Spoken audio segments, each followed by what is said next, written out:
शिक्षा संयोग विभाग दशम श्रेणीर संस्कृत शिक्षा प्रदान पर दायित्व ग्रहण कर श्री कमलानाथ त्रिपाठी एमपीके बालिका उच्च विद्यालय शिक्षक तुमको स्वागत करुच्ची।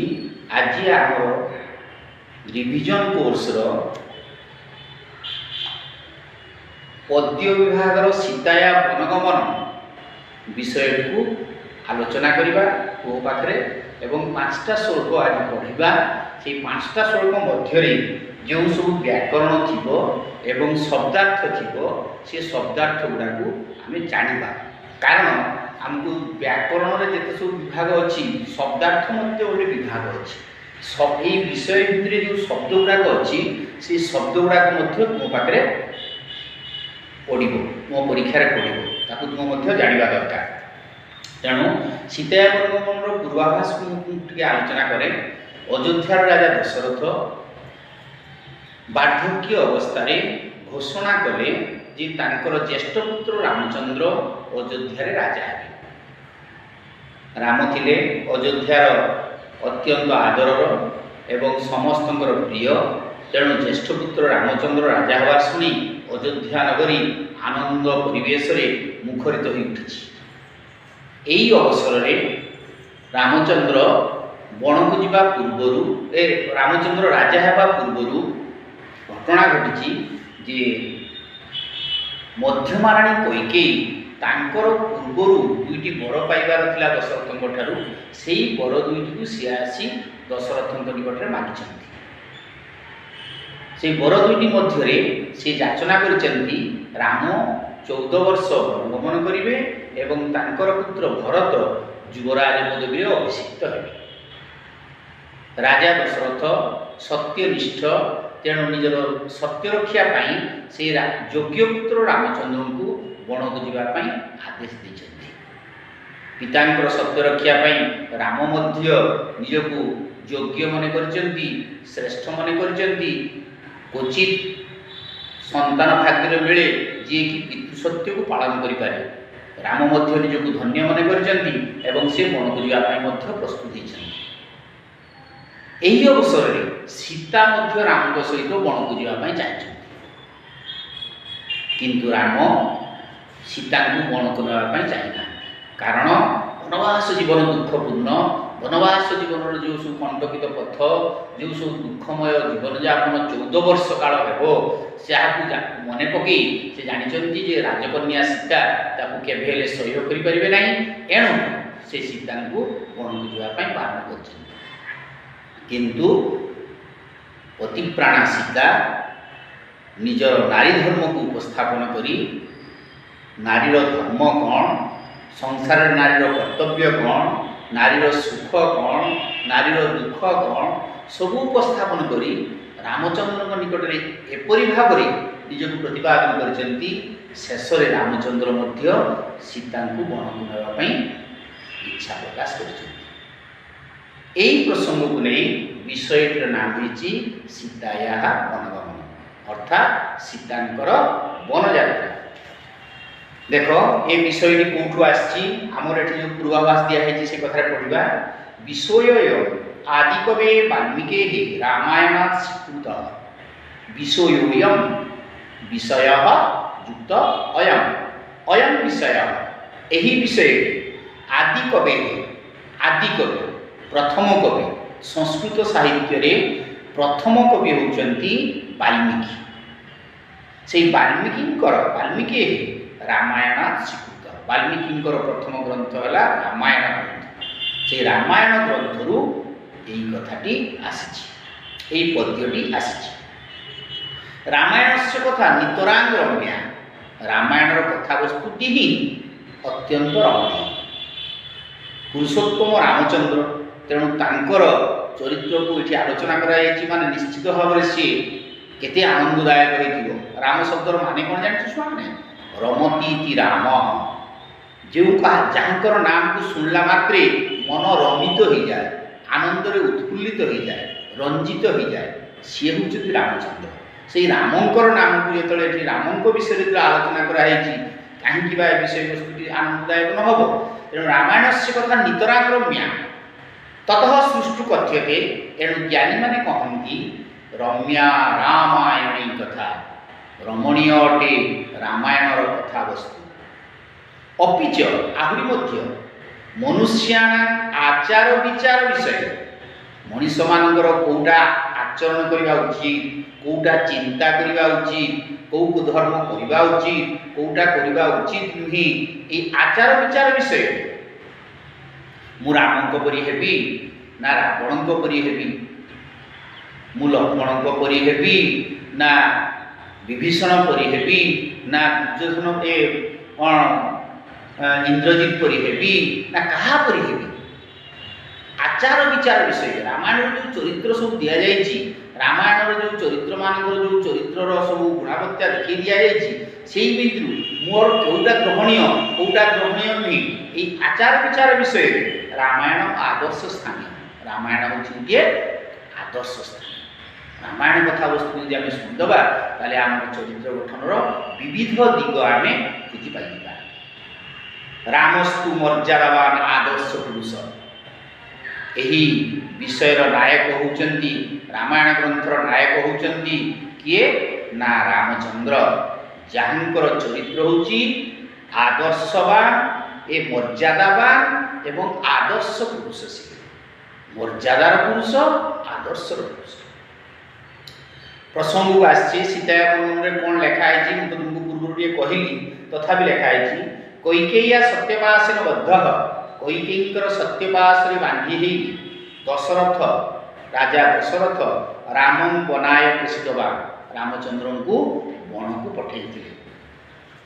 सीता पत्या सह वनं गंतु ऐच्छत्, एवं सही समय राम जो वन को जावाई बाहरी से सीता मध्य पति सहित पत्या सह वनं गंतु वन को जावाई इच्छा प्रकाश कर। रामचंद्र बारण कला भी से एते बुद्धि एते युक्ति उपस्थापन करिसेंती, शेष रे गतवती जाइथिले मध्य राम को पाखरे तांकर इमिति युक्ति उपस्थापन कले, शेष रे राम तांको वन को नया पे इच्छा प्रकाश कले एवं से मध्य राम को सहित वन को जाइथिले गतवती एई प्रसंगटी हुआ।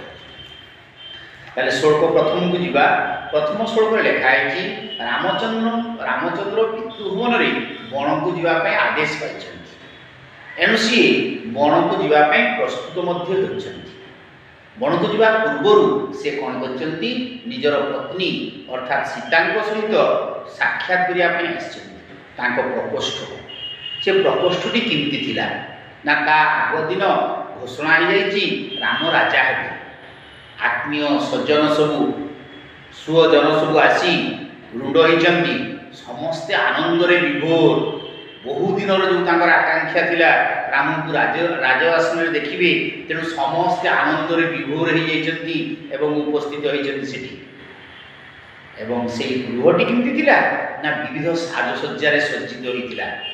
अयोध्यार राजा हे किए ना रामचंद्र, तांकर राज्याभिषेक हम यही संवाद जो चारिड़े खेलीगला, अयोध्या नगरी आनंदरे उल्लसित हो उठिला एवं सबुआड़े विविध साजसज्जार होई उठिला। सेतिकी बेले राम निज प्रकोष्ठ को ढुकुचंती, प्रवेश करुचंती। किंतु देख प्रविवेशात् रामस्तु स्ववेश्म सुविभूषितं प्रहृष्ट जन संपूर्णं क्रिया किंचिदवान्मुख। कले प्रविवेशाथ संधिला प्रविवेश युक्त अथ, प्रविवेश प्रवेश कले, अथ यहाँ परे अर्थात पितृभवन वनगमन आदेश पाइला परे रामचंद्र वन जीवा पूर्व निज प्रकोष्ठ को प्रवेश कले किए ना रामस्तु, राम युक्त तु रामस्तु, रामचंद्र प्रवेश कले। कौटी प्रवेश कले?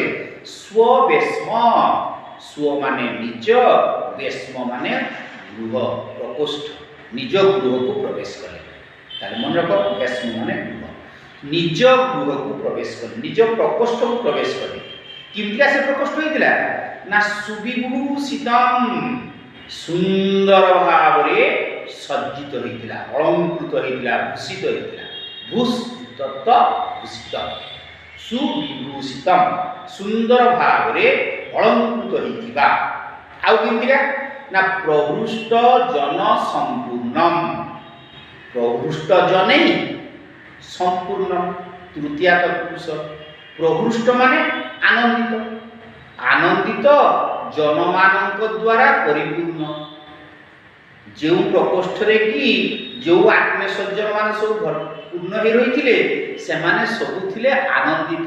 କାହିଁକି ନା ରାମ ରାଜା, ତାଙ୍କର ଅତି ଆଦରର ଅତି ପ୍ରିୟ ରାମ ରାଜା ହେବେ। ତେଣୁ ପ୍ରହୃଷ୍ଟ ଜନ ସମ୍ପୂର୍ଣ୍ଣ, ଆନନ୍ଦିତ ଜନମାନଙ୍କ ଦ୍ୱାରା ପରିପୂର୍ଣ୍ଣ ହୋଇଥିବା ଏଇଭଳି ପ୍ରକୋଷ୍ଠକୁ ରାମ ପ୍ରବେଶ କଲେ।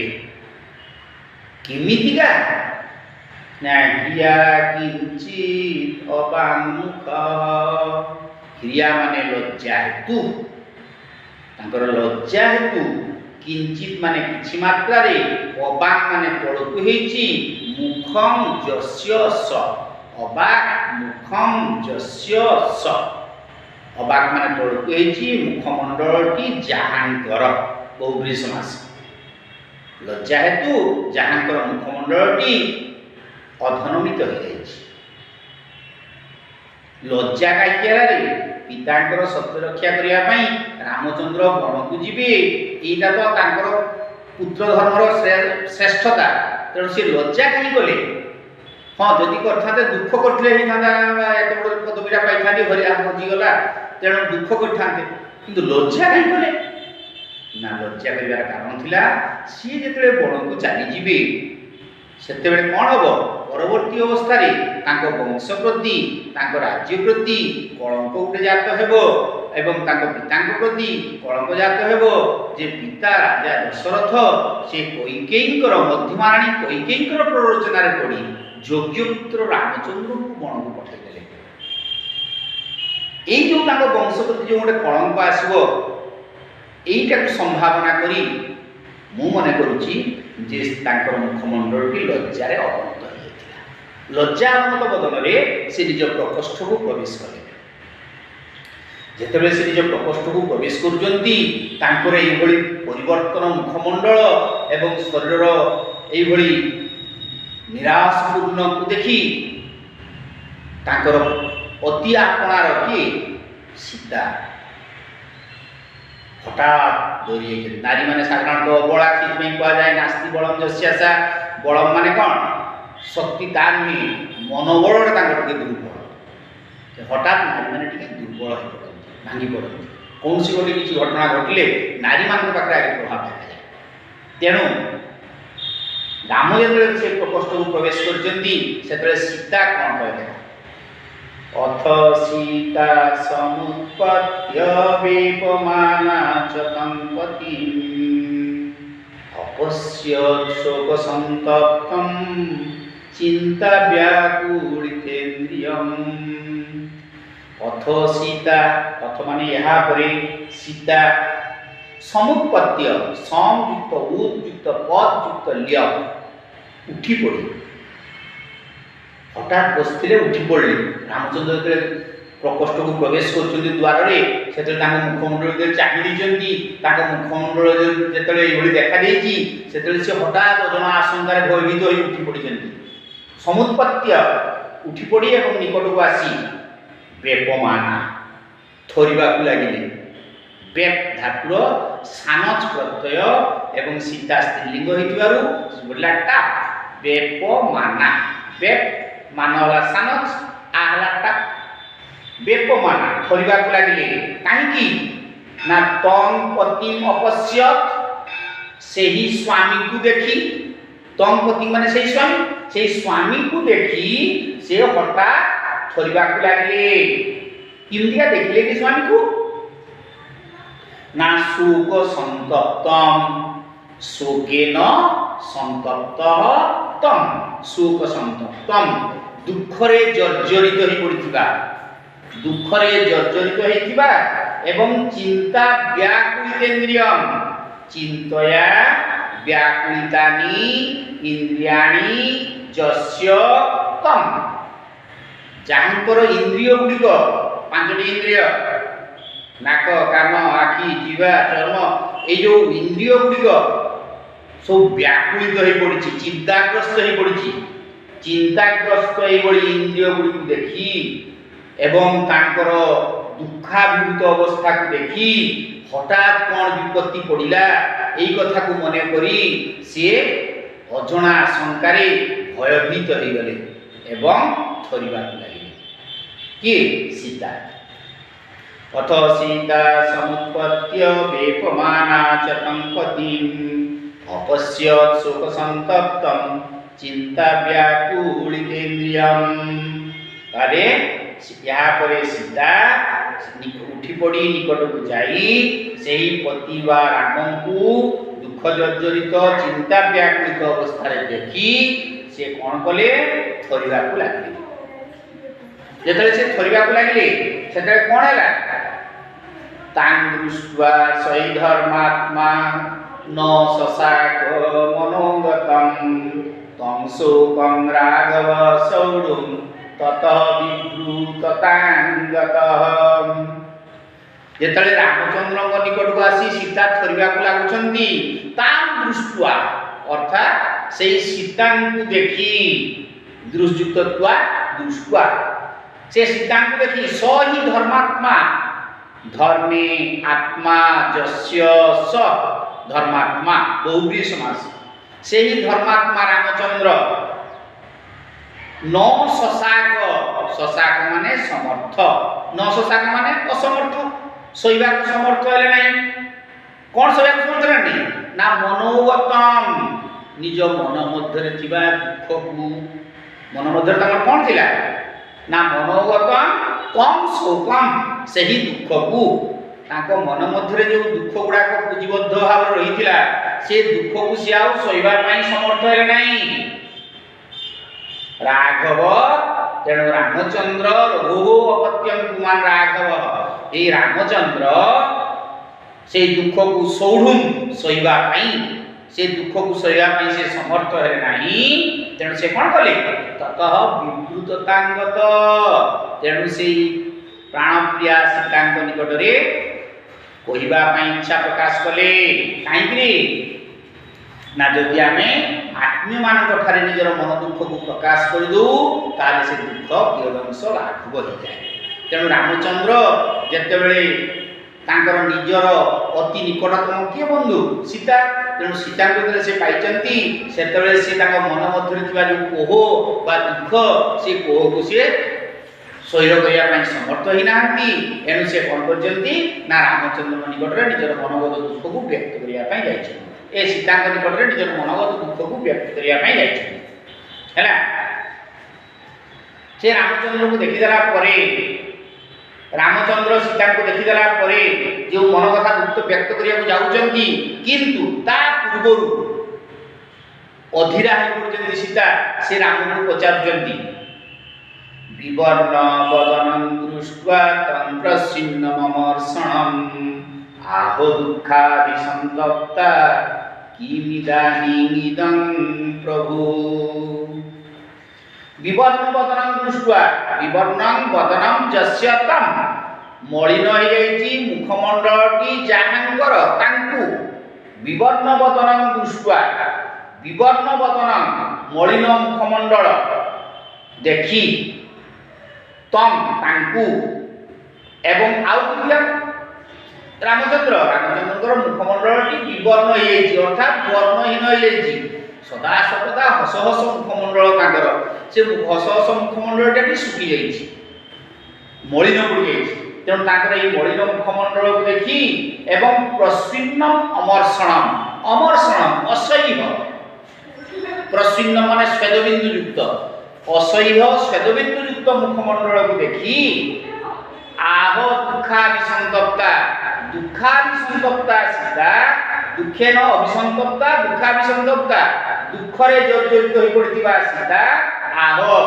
कहिले किमिदानीदं प्रभु हे प्रभु किम युक्त इदानीं युक्त इदम अर्थात इदानी इदं किम इदानी माने वर्तमान इदं माने एहिपरि किम माने काहे कहले हे प्रभु आपनकर जे एहिपरि अवस्था काहे कोन हैला हठात आपन तो राजा हवा कथा राज्याभिषेक रे अभिषिक्त हेबा कथा युवराज पदवी रे अभिषिक्त हेबा कथा तले आपनकर आज कोन काहे कोन हैला जे आपनकर आज मुखमंडलटी एहिभଳି विकृत धारण करछि एवं आपन चिंताग्रस्त भाव रे प्रतिपादित होउछन्ति कोन पाई या कारण हैला विवर्ण वदनं दृष्ट्वा तं प्रश्चिन्नममर्षणम् आह दुःखा विसंतप्ता किमिदानीदं प्रभु पुणी पचारुछन्ति अभिषेक जदा सज्ज किमिदानीदं तव अपूर्व मुखवर्णश्च न प्रहर्षश्च लक्ष्यते कहले अभिषेक जदा सज्ज सज्जुक्त सज्ज जेतेबेले तुमे अभिषेक सज्जारे सज्जित हेबा कथा युवराज पदवी रे अभिषिक्त हेबा कथा किम इदानीं इदं तव इदानीं इदं तव किम वर्तमान तुमर एपरि अवस्था काहेकि तुमे तो युवराज पदवी रे अभिषिक्त हेबा जाउछ पितांकर घोषणा हेतु तुमे युवराज हेबा कथा तुमर एभଳି अवस्था काहेकि अपूर्व मुखवर्ण न पूर्व अपूर्व पूर्वरु केबे हेले तुमर मुखर रंग को एभଳି केही देखि नाहांती तुमर मुखमंडलटी काहे के एपरि अपूर्वता धारण करछि न प्रहर्षश्च लक्ष्यते काहे कि प्रहर्ष माने आनंद काहे तुम मुखमंडल देखा जाउ नाही हर्ष काहे तुम मुखमंडल देखा जाउ नाही यार कारण कोन हला अभिषेक जदा सज्ज जेतेबेले अभिषेक सज्जारे सज्जित हेबा कथा युवराज पदवी अभिषिक्त हेबा कथा सेतेबेले तुम मुखमंडलटी काहे कि एभଳି अपूर्वता धारण करछि तुम मुखमंडल रे काहे कि हर्ष देखा जाउ नाही यार कारण कोन एई कथा कही सीता कांदिबा लागले आमी पांचटा श्लोक जिबा कहिथिले एने पांचटा श्लोक भितर जानले जे रामचंद्र जेतेबेले वन को जिबा पई जिबा पूर्वरु जेतेबेले निज प्रकोष्ठ को प्रवेश करजंती तांकर लज्जा अवनत मुखमंडल को देखि सीता अजଣା शंकारे भयभीत होइचंती एनु से थरिबा को लागजंती एवं रामंकर बलिन मुखमंडल शोक संतप्त मुखमंडल चिंता व्याकुलित मुखमंडल को देखि से अधीरा हेबा संगे संगे रामंकर दुखर कारण पचारचंती सीता राम मध्य सीता निकट में निजर मन कथा को व्यक्त करिया में व्यग्र हो पड़चंती कारण अति निकटतम व्यक्ति निकट में यदि मन दुख प्रकाश करा जाए ताले से दुख लाघव हुए एई दृष्टिकोण रामचंद्र मध्य सीता निज निकट में देखिचंती सेतले से निजर मन कथा को तांक निकट में व्यक्त करिया को जायचंती कोन कहउचंती रामचंद्र को सीता रामचंद्र को सीता कौन कहले बे कथा सुनल ये तुमर मुखमंडलटी काहे एभଳି मलिन देखा जाउची तुम मुखरे काहे हर्ष देखा जाउ नाही ए प्रसंग सुनला परे रामचंद्र तांको कोन परवर्ती अवस्था रे कहिबे 6 नंबर श्लोक हमें आरथर को जानिबा ताले पिता माने तुमे एई पांचटा श्लोक विषय रे पढलो यार क्वेश्चन आंसर मध्ये जानलो क्वेश्चन आंसर देखि आलोचना कर दबा रामपुत्र परिवेश राम कोठी प्रवेश कले ना स्ववेश्म निज प्रकोष्ठ रे राम प्रथम अबामुख स्ववेश्म प्रवेश रामचंद्र कहीं तलकू मुह कर निज प्रकोष्ठ को प्रवेश कले ना लज्जा हेतु क्रिया किंचित अबामुख रामचंद्र लज्जा हेतु अवनत बदन रे निज प्रकोष्ठ को प्रवेश करथिले का बेकमानासी ना रामचंद्रंकर लज्जावनत मुखमंडल को देखि अजଣା आशंकार शंकित होइतिबा सीता थरिबा को लागिले बेकमाना सीता कृष्णपति मपस्य थरुथिबा सीता किमितिका स्वामी को देखिले ना थरुथिबा सीता रामंकर शोक संतप्त एवं चिंता व्याकुलित बदन को देखिबा पाइथिले अच्छा कह मनोगतम शोकम सोढु न शशाक ना धर्मात्मा रामचंद्र बा राघव निजर मनोगत दुख को सहिबा को समर्थ होई नथिले जेहेतु पति प्राणप्रिया सीता को निज निकट रे पाई अच्छा दुखिता सीता राम की माह ନା ଦୁଃଖିନୀ ସୀତା ରାମଙ୍କୁ କହିଥିଲେ ଅଭିଷେକ ଶଯ୍ୟାରେ ସଜ୍ଜିତ ହେବାକୁ ଯାଉଥିଲା ବେଳେ ଆପଣଙ୍କର ଆଜି ମୁଖମଣ୍ଡଳଟି କାହିଁକି ଏପରି ଦେଖାଯାଉଛି, ଆପଣଙ୍କ ମୁଖମଣ୍ଡଳଟି କାହିଁକି ଏଭଳି ଭିନ୍ନତାକୁ ପ୍ରକାଶ କରୁଛି, ମୁଖମଣ୍ଡଳରେ ହର୍ଷ କାହିଁ ଦେଖାଯାଉଛି। ବୁଝିପାରିଲେ? ବ୍ୟାକରଣ କଥାରେ ଆମେ ଲେଖିଛେ, ଦେଖ ସନ୍ଧି ବିଚ୍ଛେଦ ଲେଖିଛେ, ସନ୍ଧି ବିଚ୍ଛେଦରେ ଅଛି ପ୍ରବିବେଶାର୍ଥ, ପ୍ରବିବେଶ ଯୁକ୍ତ ଅର୍ଥ, ରାମସ୍ତୁ ରାମଃ ଯୁକ୍ତ ତୁ, কিঞ্চিত অবাঙ্ক কিঞ্চিত যুক্ত অবাক যুক্ত মুখ, মনোগতম মনঃ যুক্ত গতম মনোগতম, কিমিদানিদম কিম যুক্ত ইদানিম যুক্ত ইদম, সজ্জ সৎ যুক্ত জ, প্রহর্ষশ্চ প্রহর্ষঃ যুক্ত চ। সেইভাবে সমাস রয়েছে স্ববেশ্ম স্বস্য বেশ্ম ষষ্ঠী তৎপুরুষ, প্রহৃষ্ট জনসম্পূর্ণ প্রহৃষ্ট জনেই সম্পূর্ণ তৃতীয়া তৎপুরুষ, অবাঙ্মুখ অবাক মুখম যস্য স বহুব্রীহি সমাস, শোক সন্তপ্ত শোকেন সন্তপ্ত তৃতীয়া তৎপুরুষ, চিন্তা ব্যাকুলিতেন্দ্রিয় চিন্তয়া ব্যাকুলিতানি ইন্দ্রিয়াণি যস্য স বহুব্রীহি সমাস, তারপরে ধর্মাত্মা ধর্মে আত্মা যস্য স বহুব্রীহি সমাস, বিবর্ণ বদনম বিবর্ণম বদনম যস্য তম বহুব্রীহি সমাস। খালি বিবর্ণম বদনম লিখলে হব কর্মধারয় সমাস। মুখ দুঃখাভিসন্তপ্তা দুঃখেন অভিসন্তপ্তা তৃতীয়া তৎপুরুষ, মুখবর্ণ মুখস্য বর্ণ ষষ্ঠী তৎপুরুষ। ଏହା ଛଡ଼ା ଏଠି ଯେଉଁ ଶବ୍ଦ ଗୁଡ଼ାକ କହିଲି ମୁଁ ଆରଥରକୁ ମୁଁ ତୁମକୁ ପଚାରିବି ସେଇ ଶବ୍ଦ ଗୁଡ଼ାକ, ସେଇ ଶବ୍ଦ ଗୁଡ଼ାକର ମାନେ କ'ଣ, କିଛି ଶବ୍ଦ ଆମେ ଲେଖିବା ଏବଂ ତାର ଶବ୍ଦର ମାନେ ଗୁଡ଼ାକ ମଧ୍ୟ ଲେଖିବା। ବୁଝିପାରିଲ ତୁମେ? ତାହେଲେ ଏହାକୁ ତୁମେ ଭଲ ଭାବରେ ପଢ଼ିବ, ଅଭ୍ୟାସ କରିବ, ତାହେଲେ ଭଲ ହେଲା। ପୁଣି ଆଉ ଥରେ ଆସନ୍ତା ସପ୍ତାହ ସୋମବାର ଦେଖା ହେବ।